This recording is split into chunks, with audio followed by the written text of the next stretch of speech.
अस्सलामुअलैकुम दोस्तों, कैसे हैं आप लोग। उम्मीद करता हूं ठीक होंगे। दोस्तों, आज की इस वीडियो में हम बात करने वाले हैं सऊदी अरब की अहम और तरीन खबरों के बारे में।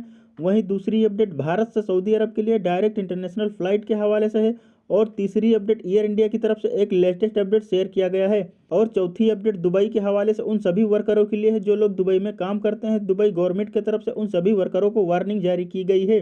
वहीं पांचवी अपडेट भारत गवर्नमेंट की तरफ से कोविड-19 गाइडलाइंस को चेंज किया गया है। इंटरनेशनल और डोमेस्टिक यात्रियों में से ऐसे यात्रियों को कोरोना टेस्ट कराने की अब जरूरत नहीं होगी।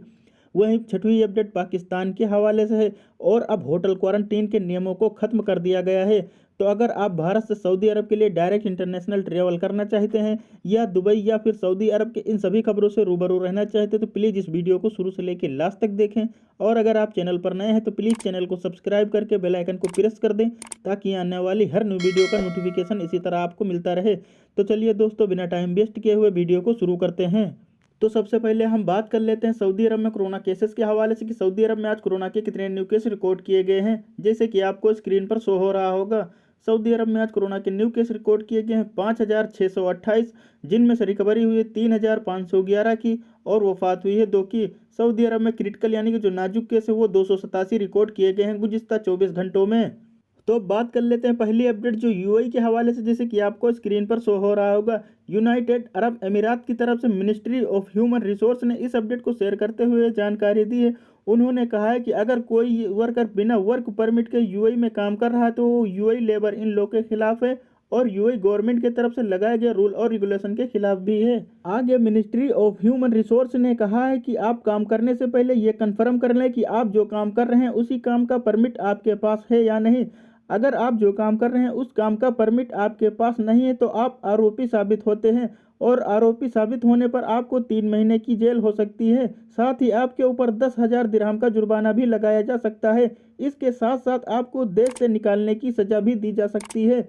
आगे उन्होंने कहा है कि किसी भी वर्कर का वर्क परमिट कहां से जारी होगा और वो वर्कर कहां काम करेगा वो उस वर्कर के ऊपर निर्भर करता है।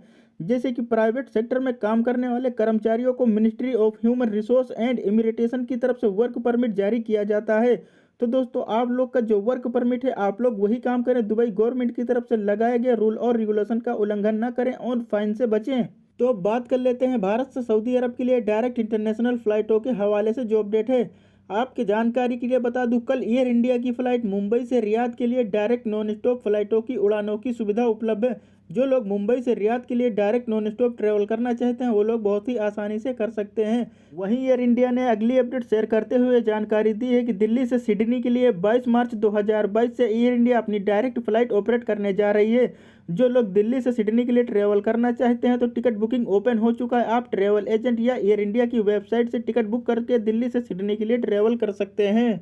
तो अब बात कर लेते हैं भारत सरकार की तरफ से कोरोना गाइडलाइंस को जो अपडेट किया गया है। जैसे कि आपको स्क्रीन पर शो हो रहा होगा, भारत सरकार ने कोरोना महामारी को लेकर एक नई गाइडलाइंस जारी की है, जिसमें उन्होंने कहा है कि कोरोना संक्रमित का टेस्ट तब तक नहीं किया जाएगा जब तक कि उन्हें उनके उम्र या आइडेंटिफाई के आधार पर हाई रिस्क देशों से आने वाले यात्री के तौर पर नहीं पहचान लिया जाता है। आगे आईसीएमआर ने कहा है कि अंतर्राज्यीय यानी कि घरेलू यात्रा करने वाले यात्रियों को और इंटरनेशनल ट्रैवल करने वाले यात्रियों को भी आईसीएमआर टेस्ट कराने की जरूरत नहीं है। लेकिन भारत सरकार की तरफ से 11 जनवरी को लगाए गए नए रूल और रेगुलेशन के मुताबिक हाई रिस्क देशों से यानी कि जोखिम वाले देशों से आने वाले सभी यात्रियों को भारत पहुंचने पर उन्हें थर्मल स्क्रीनिंग से गुजरना होगा। थर्मल स्क्रीनिंग के दौरान अगर कोई सिम्टम या लक्षण पाए जाते हैं तुरंत आइसोलेट किया जाएगा।